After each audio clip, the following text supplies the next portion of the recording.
अस्सलाम वालेकुम friends, welcome back to top smarties. Drama serial Naqab. Iman जो इस घर में पहली बार आई, अब जाने लगी तो ताईजान ने एक जोड़ा निकाल कर दिया और एक बालियों का सेट। लेकिन यहाँ पर इयररिंग्स तो ज़ारा ने रख लिए कि वो इसे ईमान को नहीं देगी। जोड़ा उसने ईमान को दे दिया। ऐसे में ताईजान को भी कोई एतराज़ नहीं।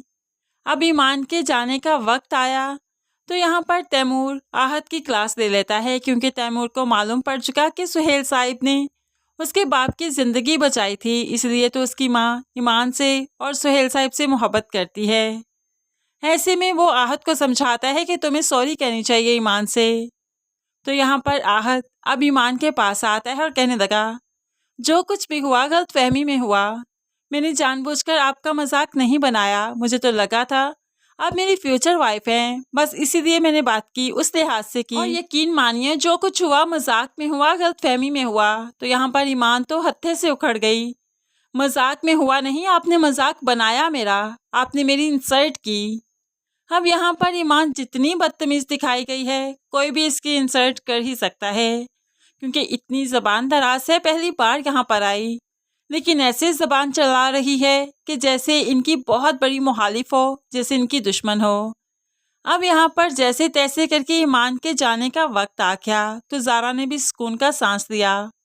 लेकिन ईमान तो जाते जाते तैमूर को बातें सुनाने लगी। आपने भी बदतमीजी की मेरे साथ, आप भी अच्छे से पेश नहीं आए मेरे साथ।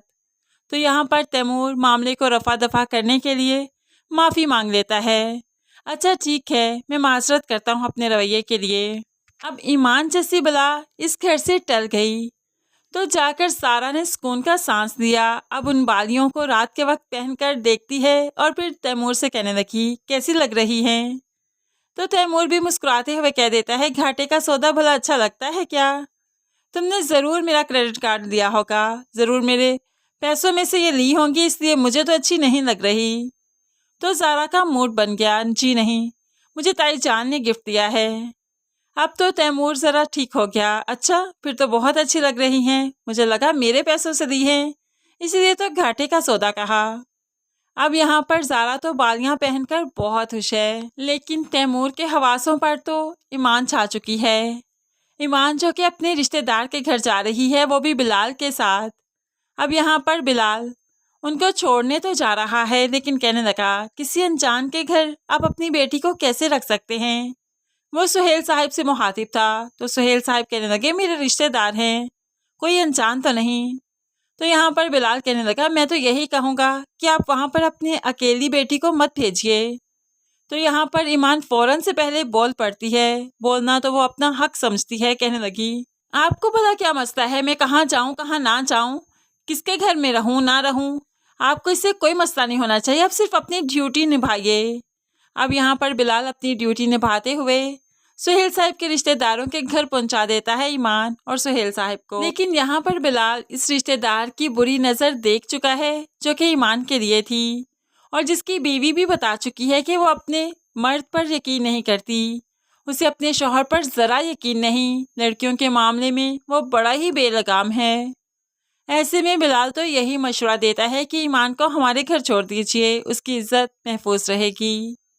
होप्स हो के सुहेल साहिब ईमान को बिलाल के कहने पर उनके घर छोड़ ही दें और फिर ईमान की जिम्मेदारी बिलाल को सौंप कर चले जाएं। ऐसे ही बिलाल अब हर वक्त ईमान का ख्याल रखेगा, हर मुश्किल से उसे बचाएगा।